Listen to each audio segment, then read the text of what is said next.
राष्ट्र सर्वप्रथम, राष्ट्र सर्वप्रथम, राष्ट्र सर्वप्रथम, राष्ट्र सर्वप्रथम। राष्ट्र सर्वप्रथम की बात कार्यक्रम में आप सभी राष्ट्रवासियों का हार्दिक स्वागत है।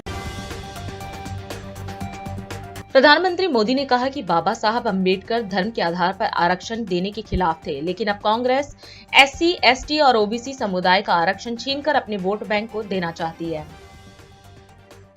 कांग्रेस अध्यक्ष मल्लिकार्जुन खड़गे ने कहा कि रायबरेली हमारी कर्म भूमि है, हम यहीं से लड़ेंगे और यहीं पर अपने लोगों का मार्गदर्शन करेंगे। उन्होंने कहा कि यह बहुत ही महत्वपूर्ण चुनाव है, यह देश के भविष्य को बनाने का चुनाव है।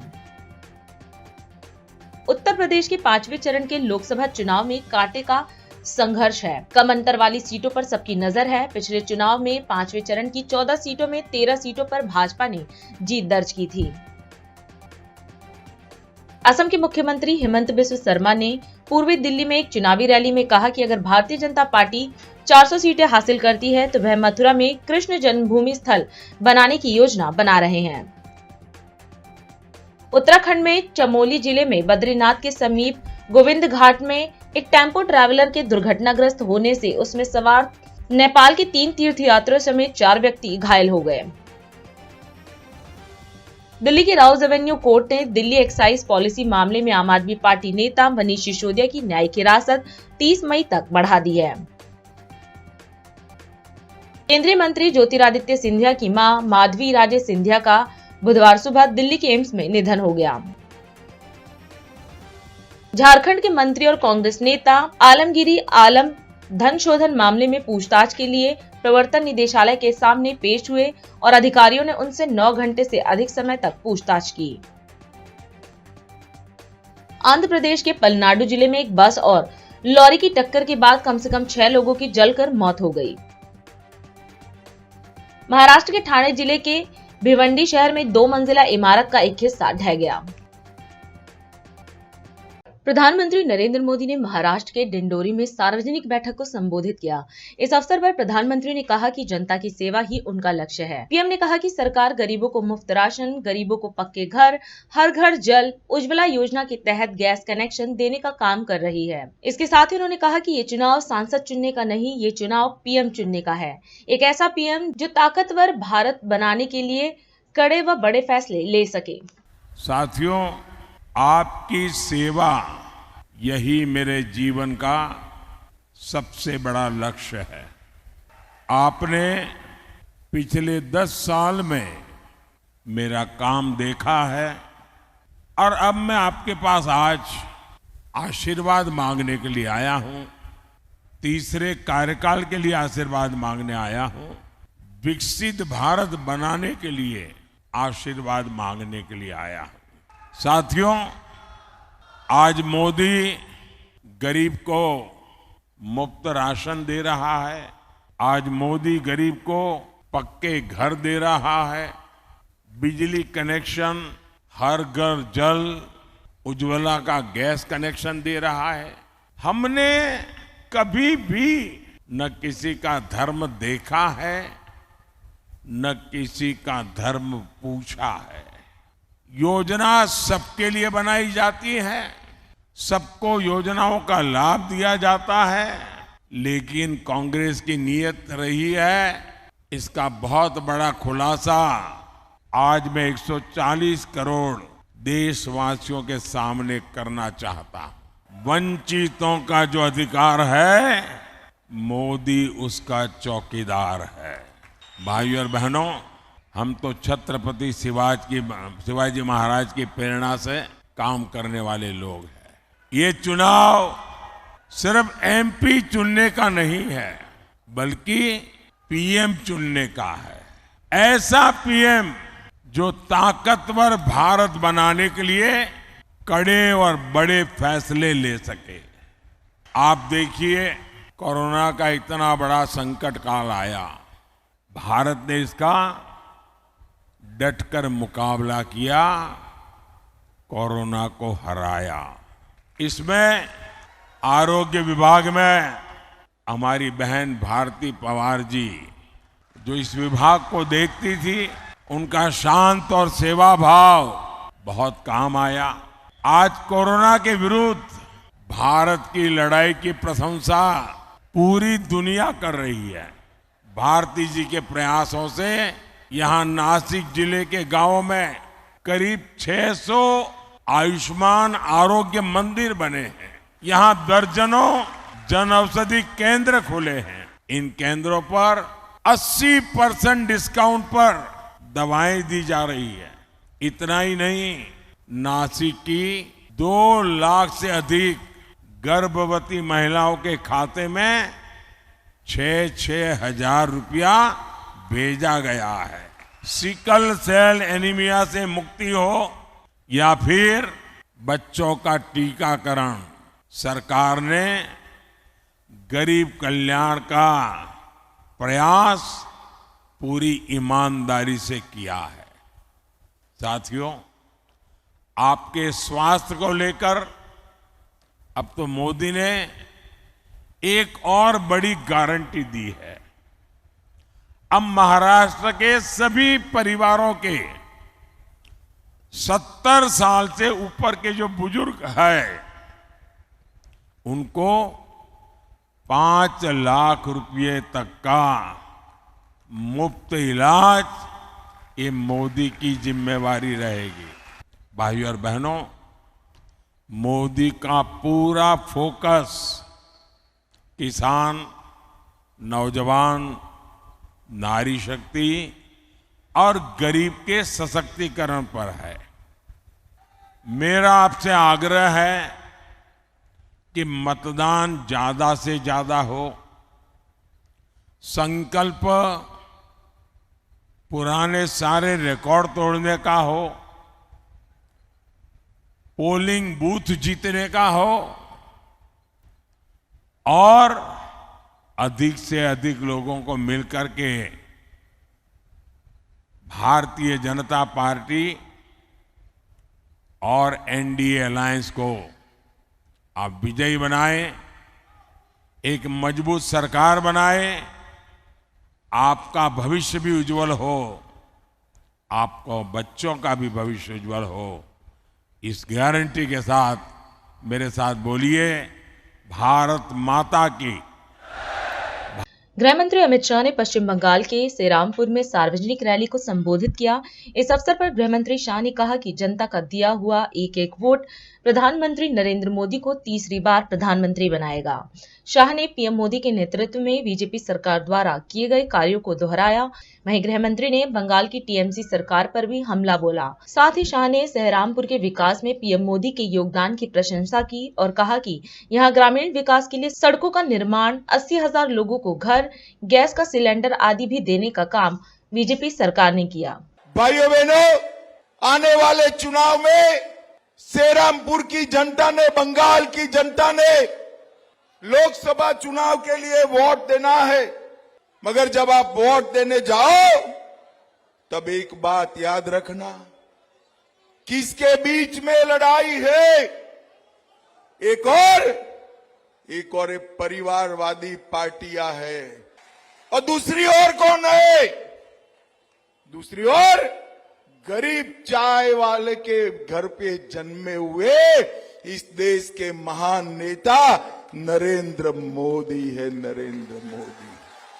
ये दोनों के बीच में सेरामपुर वालों, आपको तय करना है ये देश किसको देना है। भाइयों बहनों, कबीर शंकर बोस को उसके नाम के सामने जो कमल का निशान है, वो पवित्र पद्म फूल पर जब आप वोट दोगे, इनको दिया हुआ एक वोट नरेंद्र मोदी जी को प्रधानमंत्री बनाने वाला है। भाइयों बहनों, बंगाल वाले भाइयों बहनों, सेरामपुर के भाइयों, मुझे बताओ, ये राम मंदिर बनना चाहिए था या नहीं बनना चाहिए था? बंगाल वालों ने 18 सीटें दे दी। मोदी जी दूसरी बार प्रधानमंत्री बने। एक 5 ही साल में मोदी जी ने केस भी जीता, भूमि पूजन भी किया और 22 जनवरी को प्राण प्रतिष्ठा कर जय श्री राम। नरेंद्र मोदी जी ने धारा 370 हटाकर पूरे कश्मीर को हमेशा के लिए भारत के साथ जोड़ दिया। और भाइयों बहनों, 2 करोड़ 11 लाख टूरिस्टों ने यहां कश्मीर जाकर एक नया रिकॉर्ड बनाया और पाक ऑक्यूपाई कश्मीर ने आटे के भाव ने रिकॉर्ड बना दिया है। आटे के भाव ने जो बंगाल वंदे मातरम बनाया, जिस बंगाल ने जनगण मन दिया, जिस बंगाल ने आजादी के आंदोलन में प्रमुख भूमिका निभाई, वो बंगाल से राष्ट्रभक्ति को खत्म करने का काम कम्युनिस्ट और तृणमूल कांग्रेस ने किया है। भाइयों बहनों, मोदी जी ने श्रीरामपुर के विकास के लिए 2900 किलोमीटर ग्रामीण विकास रोड बनाया, 80,000 लोगों को घर दिया, 8 लाख लोगों को गैस का सिलेंडर दिया, मनरेगा में 12 लाख लोगों को रोजगारी दी, वाराणसी, रांची, कलकत्ता 6 लेन एक्सप्रेसवे शुरू किया, संतरागाछी रेलवे स्टेशन और क्रॉसिंग पर underpass, Uluberia railway station crossing पर अंडरपास, दिल्ली से Howrah high speed bullet train का कॉरिडोर और 2 वंदे भारत ट्रेन हावड़ा से जलपाईगुड़ी और हावड़ा से जगन्नाथपुरी की शुरू करने का काम नरेंद्र मोदी जी ने किया। बक्सरा और शिवपुरा में रेलवे क्रॉसिंग, बकलैंड ब्रिज के स्थान पर नया ब्रिज, हावड़ा मैदान से सॉल्ट लेक तक ईस्ट वेस्ट मेट्रो नई बनाने का काम, संतरागाछी रेलवे स्टेशन पर 3 ट्रैक डालना और हावड़ा रेलवे संग्रहालय का निर्माण। भाइयों बहनों, नरेंद्र मोदी जी ने हर गरीब को 5 किलो चावल फ्री ऑफ कॉस्ट भेजा है। भाइयों बहनों, मैं आज कहने आया हूं, एक बार कबीर को यहां से सांसद बना दो, श्रीरामपुर में गरीबों का चावल हम किसी को नहीं बेचने देंगे। भाइयों बहनों, मोदी जी ने बंगाल के विकास के लिए ढेर सारे काम, एक और कांग्रेस पार्टी और टीएमसी 10 साल में बंगाल को 2 लाख करोड़ दिया और मोदी जी ने 9,25,000 करोड़ दिया। भाइयों बहनों, मुझे बताओ, आप लोग इस चुनाव में कबीर बाबू के नाम के सामने बटन है पद्म फूल का, उसको दबाओगे क्या? अरे जोर से बोलो, दबाओगे? मोदी जी को तीसरी बार प्रधानमंत्री बनाओगे? 30 पार कराओगे और देश में 400 पार कराएंगे।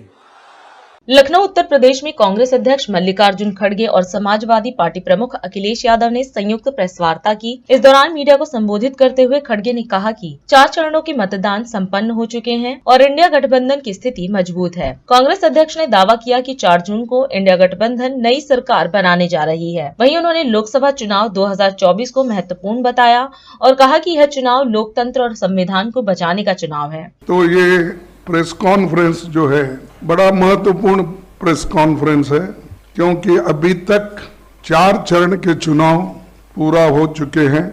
इंडिया गठबंधन मजबूत स्थिति में है। पूरे देश का माहौल देखकर मैं विश्वास के साथ कह सकता हूं 4 जून को इंडिया गठबंधन नई सरकार बनाने जा रही है।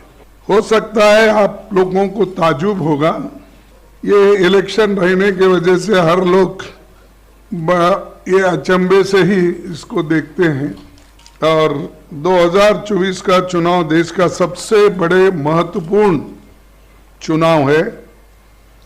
ये चुनाव देश के लोकतंत्र को बचाने का, संविधान को बचाने का ये चुनाव है और एक विचारधारा का चुनाव है।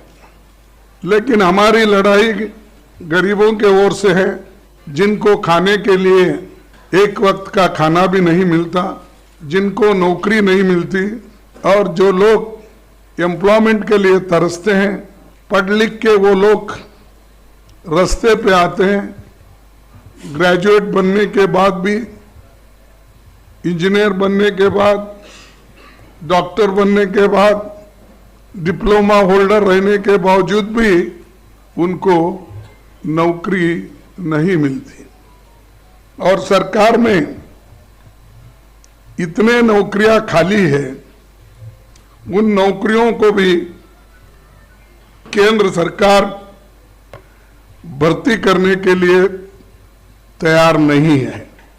इसीलिए हमारी जो गठबंधन है, ये गठबंधन बेरोजगारी के खिलाफ और जो कीमतें इतने ज्यादा हो गए हैं उसके खिलाफ लड़ रही है। और मैं पहले ही बोला, एक तरफ अमीर एक तरफ गरीब, इस जो डिफरेंस है, फर्क है, इसको मिटाने के लिए हम लोग एक होकर गरीबों की लड़ाई लड़ रहे हैं।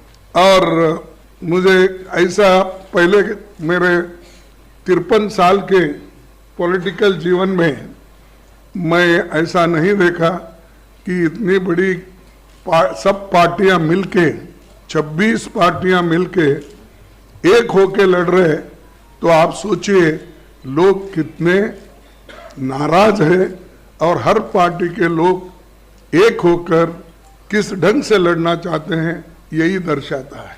ये चुनाव इसलिए भी महत्व है कि ये पार्लियामेंट का चुनाव है, ये देश का भविष्य बनाने वाला चुनाव है।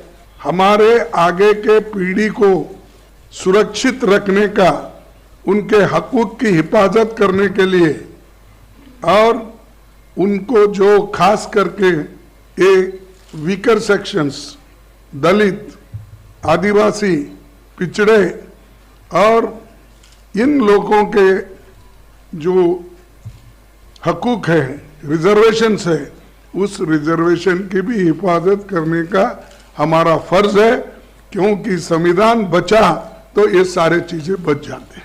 रिजर्वेशन लेने वाले थोड़े लोग हो सकते हैं, लेकिन देश के भविष्य को बनाने के लिए और संविधान को रक्षा करने के लिए, लोकतंत्र को बचाने के लिए हम सब मिलकर काम करना चाहिए, नहीं तो फिर हम गुलामी के अंदर चले जाएंगे। वोट का अधिकार तो सबको है और वोट है तो डेमोक्रेसी में आप किसी को भी ला सकते हैं। तो जब आप किसी को जो अपने आइडियोलॉजी और विचारधारा पे विश्वास रखते हैं उनको ला सकते हैं। अगर डेमोक्रेसी ही नहीं, अगर ऑटोक्रेसी है, अगर डिक्टेटरशिप है, कहां से अपने विचारधारा को अपने वोट डालेंगे और किसको बोलेंगे। लेकिन फिर भी हम लड़ रहे हैं मजबूती के साथ, एक होके आगे बढ़ रहे हैं और ये 4 इलेक्शन के नतीजे देखने के बाद हमें ऐसा है, रिपोर्ट्स आए हैं कि गठबंधन आगे है और बीजेपी पीछे है। अभी समय है एक ब्रेक का, हम चलते हैं ब्रेक पर, आप कहीं जाए नहीं, छोटा सा break. Powered by Kamal Buildtech Private Limited, fulfilling promises. With our professional team and experience of delivering projects, in past we guarantee you peace of mind and top quality work in an affordable price.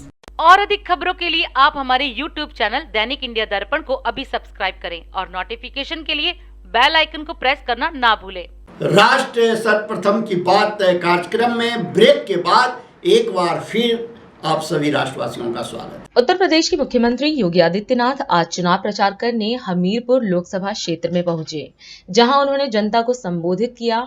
CM ने कहा कि PM Modi की सरकार बनने के बाद देश में परिवर्तन देखने को मिला है। उन्होंने पीएम मोदी के नेतृत्व में बीजेपी सरकार द्वारा किए गए कार्यों का जिक्र किया और कहा कि बुंदेलखंड में हर घर नल योजना, अर्जुन सहायक परियोजना, रतौली बांध परियोजना जैसी कई परियोजनाएं बनाई गई हैं। साथ ही उन्होंने कहा कि यह चुनाव पीएम मोदी के नेतृत्व में विकसित भारत और आत्मनिर्भर भारत बनाने का चुनाव है, इसलिए बीजेपी प्रत्याशी को वोट दें। बहनों और भाइयों, मेरे लिए तो महोबा की भूमि ऐसे लगती है जैसे हमारी अपनी भूमि हो, क्योंकि बाबा गोरखनाथ ने एक लंबे समय तक यहीं के गोरखगिरी में तपस्या की थी और आला उदल को अमरता का वरदान इसी धरती पर प्राप्त हुआ था। और इसीलिए भारतीय जनता पार्टी की हमारी सरकार गोरखगिरी के पर्यटन विकास की संभावना को एक नई ऊंचाई तक पहुंचाने का काम कर रही है। बहनों और भाइयों, जब भी मैं बुंदेलखंड आता हूं, मेरे मन में लगता है कि वास्तव में बुंदेलखंड के साथ पिछली सरकारों ने कितना बड़ा अन्याय किया, कितना प्राकृतिक संसाधनों से भरपूर यहां नदी है, यहां नाले हैं, यहां खनन है, यहां पर्यटन की संभावनाएं हैं। और बहनों और भाइयों, महोबा के बारे में तो कहना ही क्या है। 2014 में आपने निर्णय लिया, मोदी जी को अपना समर्थन दिया, भारतीय जनता पार्टी की केंद्र में सरकार बनी और देश के अंदर परिवर्तन होता हुआ दिखाई दिया। आपके आशीर्वाद से मोदी जी के नेतृत्व में 2017 में भारतीय जनता पार्टी की सरकार प्रदेश में बनी। और जब मैं बुंदेलखंड के अपने पहले दौरे पर आया था, मेरे साथ हमारे जल शक्ति मंत्री श्री स्वतंत्र देव सिंह भी थे और तब यही पुष्पेंद्र चंदेल मुझे मिले थे, तब यही राकेश गोस्वामी मुझे मिले थे, यही गंगाचरण राजपूत मुझे मिले थे, यही रामकेश निषाद हमारा जिलाध्यक्ष था और यही सब लोग उस समय मुझे कहे थे कि बुंदेलखंड के लिए कुछ होगा। हमने कहा बुंदेलखंड के लिए वह करूंगा जो आने वाली पीढ़ियां याद करेंगी। और बहनों और भाइयों, आज मुझे अच्छा लगता है जब मैं बुंदेलखंड के अंदर बुंदेलखंड एक्सप्रेस को देखते हुए चलते हुए देखता हूं, फर्राटे से गाड़ियां यहां पर फर्राटा मरती है, तो मुझे लगता है कि हमारा बुंदेलखंड भी अब विकास की ऊंचाइयों पर छूने से कोई रोक नहीं सकता है।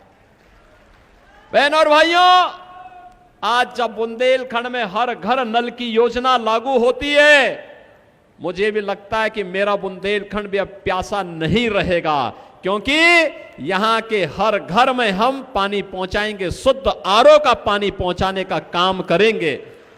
और जब बहनों और भाइयों, बुंदेलखंड के लिए प्रधानमंत्री जी स्वयं इसी महोबा में आए थे अर्जुन सहायक परियोजना का लोकार्पण करने के लिए। अर्जुन सहायक परियोजना, रतौली बांध परियोजना, भावनी बांध परियोजना, मझगांव चिल्ली स्प्रिंकलर सिंचाई परियोजना का लोकार्पण प्रधानमंत्री जी के कर कमलों से हुआ। तब मैंने इस बात पर गौरव की अनुभूति की, अब मेरे बुंदेलखंड के खेत भी प्यासे नहीं रहेंगे, बल्कि उनकी कीमत बढ़ेगी। मेरे अन्नदाता किसान, हमारे बुंदेलखंड में भी लोग खुशहाल हो पाएंगे। आप मुझे बताओ, ये जितना काम हम लोगों ने किया है, क्या कोई चेहरा देखकर किया क्या? कोई गांव देख करके किया क्या? कोई क्षेत्र देख करके किया क्या? अरे तो मोदी जी का मंत्र है सबका साथ और सबका विकास। और मोदी जी ने मुझे कहा था कि जब आप की मुख्यमंत्री बनने के बाद जब दौरा करेंगे, सबसे पहला दौरा बुंदेलखंड का थोड़ा करना, क्योंकि बुंदेलखंड की प्यास को भी दूर करना है और बुंदेलखंड के विकास में के बाधा को भी, बैरियर को हटा करके एक अभियान चलाना है। मोदी जी के समर्थन में वह हर व्यक्ति है जो राम भक्त है, जो राष्ट्र भक्त है, जो विकास का समर्थक है, जो गरीबों के उत्थान का समर्थक है, बेटी और व्यापारी की सुरक्षा का समर्थक है, वह हर व्यक्ति मोदी जी का समर्थन कर रहा है। डिफेंस कॉरिडोर बुंदेलखंड में एक नहीं 2-2 नोट, झांसी से लेके चित्रकूट तक पूरा डिफेंस कॉरिडोर बनाने की प्रक्रिया। हम लोग बुंदेलखंड को नोएडा की तर्ज पर विकसित करने के लिए हमने कार्रवाई प्रारंभ कर दी है। मैं बधाई देता हूं बुंदेलखंड वासियों को। यह चुनाव केवल चुनाव नहीं है, मोदी जी के नेतृत्व में आत्मनिर्भर और विकसित भारत बनाने का चुनाव है। पुष्पेंद्र चंदेल को भारी बहुमत से विजयी बना के भेजेंगे। दिल्ली के उत्तम नगर में आप सांसद संजय सिंह ने जेल का जवाब वोट से संकल्प सभा को संबोधित किया। इस दौरान आप नेता ने जनता को संबोधित करते हुए उत्तम नगर से आप प्रत्याशी के समर्थन में वोट की अपील की। वहीं उन्होंने जनता के सामने दिल्ली के सीएम अरविंद केजरीवाल की गिरफ्तारी को लेकर बीजेपी सरकार पर हमला बोला। इसके साथ ही आप नेता ने दिल्ली सरकार द्वारा बिजली, पानी, शिक्षा और स्वास्थ्य के क्षेत्र में किए गए कार्यों की चर्चा की और जनता से भारी संख्या में वोट करने की बात कही। इस क्षेत्र के लोकप्रिय प्रत्याशी भाई महाबल मिश्रा जी पार्षद रहे, विधायक रहे, 3 बार विधायक रहे, सांसद रहे। इस पूरी दिल्ली के अंदर पूर्वांचल के जितने भाई बहन हैं, उनकी लड़ाई, उनके हक की बात दिल्ली के अंदर सबसे पहले कोई उठाने वाला व्यक्ति है तो उसका नाम है महाबल मिश्रा। महाबल मिश्रा ने लोगों की सेवा की है, इनको सांसद बनाओ, आगे भी आपकी सेवा करेंगे। इस क्षेत्र में बहुत सारे जनप्रतिनिधि हुए। आपके यहाँ के विधायक है नरेश बाल्यान, जब भी कोई किसी काम के लिए जाता है उसकी मदद करते हैं, उसकी सेवा करते हैं। विधायक के तौर पे, सांसद के तौर पे महाबल मिश्रा जी ने लोगों की सेवा की है, इस क्षेत्र के लोगों की, पूरे संसदीय क्षेत्र के लोगों की। मैं आप लोगों से कहना चाहता हूं, ये आम आदमी पार्टी दिल्ली के लोगों का भला करने के लिए बनी है और यही कारण है कि हमारी पार्टी के सबसे बड़ा नेता, हमारी पार्टी के मुखिया अरविंद केजरीवाल को झूठे मामले में पकड़ के जेल में डाल दिया। क्या गुनाह है अरविंद केजरीवाल का? यह गुनाह है कि उन्होंने फ्री बिजली दिया? क्या यह गुनाह है कि फ्री में पानी दिया? क्या यह गुनाह है कि मोहल्ला क्लिनिक बनाया? क्या यह गुनाह है कि माताओं बहनों के लिए बस की फ्री यात्रा की? क्या यह गुनाह है कि बुजुर्गों के लिए तीर्थ यात्रा की? अरे मुझे बताओ, हिंदुस्तान का एक मुख्यमंत्री बताओ जिसने इतना काम करने के बावजूद मुनाफे का बजट दिल्ली में 9 साल तक दिया। ऐसे आदमी को जेल में डालने वाले को जेल का जवाब वोट से देना है। 1000 रुपए माताओं बहनों को प्रति माह मिलना चाहिए, ये स्कीम लेके आए केजरीवाल जी। फरिश्ते स्कीम लेके आए दिल्ली में। बोले हिंदुस्तान के किसी कोने का आदमी हो, दिल्ली का कोई व्यक्ति हो, अगर रास्ते में उसका एक्सीडेंट हो जाए तो उसको छोड़ के भागना नहीं, उसके लिए फरिश्ते बन जाना, अस्पताल में पहुंचाना। 50 लाख और 1 करोड़ रुपए भी इलाज में खर्च होगा तो अरविंद केजरीवाल की सरकार देगी। बताओ हिंदुस्तान में कौन सी? इस कारण से आपके बेटे को जेल में डाल दिया क्योंकि उन्होंने मोहल्ला क्लिनिक बनाया तो बोले कि 200 तरह की जांच यहां फ्री होगी, अल्ट्रासाउंड फ्री में होगा। अगर कोई ऑपरेशन कराना है 30 दिन से ज्यादा की तारीख मिलती है सरकारी अस्पताल में, तो प्राइवेट हॉस्पिटल में अपना ऑपरेशन करा लो, पैसा अरविंद केजरीवाल देंगे। बताओ कहां है ऐसी स्कीम? बताइए आप। इसी कारण से केजरीवाल को पकड़ के जेल में डाल दिया। मनीष सिसोदिया सिर्फ दिल्ली नहीं पूरे हिंदुस्तान में सबसे बेहतरीन शिक्षा मंत्री, जिनके बारे में अमेरिका का अखबार लिखता है, जिनके बारे में ब्रिटेन का अखबार लिखता है, जिनके बारे में पूरी दुनिया में चर्चा होती है, ऐसे मनीष सिसोदिया को पकड़ के जेल में डाल दिया। सत्येंद्र जैन जिन्होंने आपकी बिजली फ्री करने की योजना लागू की, उनको पकड़ के जेल में डाल दिया। इस देश के लोगों के लिए उनकी आवाज को संसद से सड़क तक बुलंद करने के लिए केजरीवाल के साथ मिलकर कंधे से कंधा मिलकर लड़ाई लड़ने का काम करूंगा। उसके लिए चाहे जो भी खामियाजा उठाना पड़े, उठाने के लिए तैयार हैं। हम लोग जेल से डरने वाले नहीं हैं। ये जेल लाठी मुकदमा तो राजनीति में चलता रहता है। बहुत सारी सरकारें आई दिल्ली में और गई, लेकिन अरविंद केजरीवाल मुख्यमंत्री बने 2015 में तो उन्होंने कहा हमारे दिल्ली पुलिस का जवान हो या दिल्ली में रहने वाला कोई नौजवान सीमा की सुरक्षा करते हुए शहीद हो जाए, या कोई फायर विभाग में काम करने वाला जवान अपनी ड्यूटी पे शहीद हो जाए, या कोई होमगार्ड अपनी ड्यूटी पे शहीद हो जाए, या कोई ट्रैफिक पुलिस अपनी ड्यूटी पे शहीद हो जाए, उसके परिवार को 1 करोड़ रुपए की आर्थिक सहायता दी जाएगी। हिंदुस्तान के पहले मुख्यमंत्री हैं जिन्होंने यह फैसला लिया।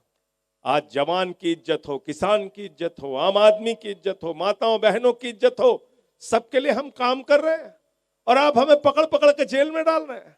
केजरीवाल जेल में चलो, मनीष सिसोदिया जेल में चलो, सत्येंद्र जैन जेल में चलो, संजय सिंह जेल में चलो, पूरी पार्टी को भी जेल में डाल दोगे तो दिल्ली की जनता तुमको जवाब देगी अपने वोट की ताकत से। तो इस बार इनको हराना है और महाबल मिश्रा जी को जिताना है। हमारे YouTube चैनल दैनिक इंडिया दर्पण को अभी सब्सक्राइब करें और नोटिफिकेशन के लिए बेल आइकन को प्रेस करना ना भूलें।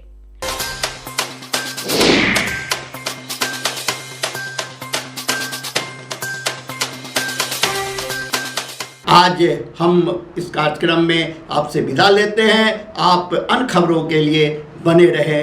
राष्ट्र सर्वप्रथम, वंदे मातरम, जाग उठा है भारत। राष्ट्र सर्वप्रथम, राष्ट्र सर्वप्रथम, राष्ट्र सर्वप्रथम। राष्ट्र स्वर्णिमम्